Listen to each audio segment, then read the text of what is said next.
কংগ্ৰেছৰ লগত মিত্ৰতা নহ'লে AIUDF দলে বিধানসভা নিৰ্বাচনত 4ৰ পৰা 5টা আসনতে সীমাবদ্ধ থাকিল হয়। AIUDF দল এটা সাম্প্ৰদায়িক দল মন্তব্য কৰিছে দক্ষিণ হালমাৰা মানকাচৰ জিলাৰ কংগ্ৰেছ কৰ্মীয়ে। বৰ্তমান ৰাজ্যত ৰাজনীতিত ব্যাপকভাৱে চৰ্চিত হৈ আছে কংগ্ৰেছ আৰু AIUDFৰ মিত্ৰতা ভংগক লৈ। মহাজোঁটৰ কিংমেকাৰ কংগ্ৰেছ AIUDFৰ লগত মিত্ৰতা ভংগক লৈ ৰাজ্যৰ চৌদিশে উঠিছে প্ৰতিক্ৰিয়াৰ জোৱাৰ।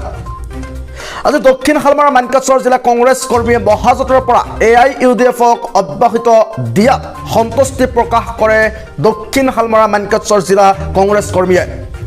AIUDF দলৰ লগত মিত্ৰতা ভংগ কৰাৰ এনে সিদ্ধান্ত লোৱাৰ কাৰণে দক্ষিণ হালমাৰা মানকাচৰ জিলা কংগ্ৰেছে ধন্যবাদ জনায় কংগ্ৰেছৰ ঊৰ্ধ্বতন কৰ্তৃপক্ষক। লগতে AIUDF দল এটা সাম্প্ৰদায়িক দল। AIUDF দলে কংগ্ৰেছৰ লগত মিত্ৰতা নকৰিলে যোৱা বিধানসভা নিৰ্বাচনত AIUDF 4ৰ পৰা 5টা আসন পালেহেঁতেন বুলি মন্তব্য দক্ষিণ হালমাৰা মানকাচৰ জিলা কংগ্ৰেছ কৰ্মীৰ।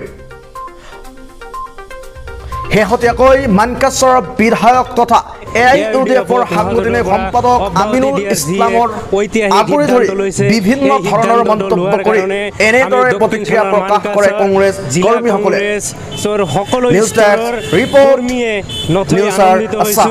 যে আমাৰ নতুন নেতৃত্বই সঠিক সিদ্ধান্ত লৈছে যে আপোনালোকে সকলোৱে জানে যে যোৱা বিধানসভা নিৰ্বাচনৰ সময়ত AIUDFৰ লগত এক মহাগঠবন্ধন হৈছিল, কিন্তু এই গঠবন্ধন যদিও AIUDF আৰু কংগ্ৰেছৰ ঊৰ্ধ্বতম নেতৃত্বই কৰিছিল, কিন্তু এই গঠবন্ধন সাধাৰণ ৰাইজে মানি লোৱা নাছিল।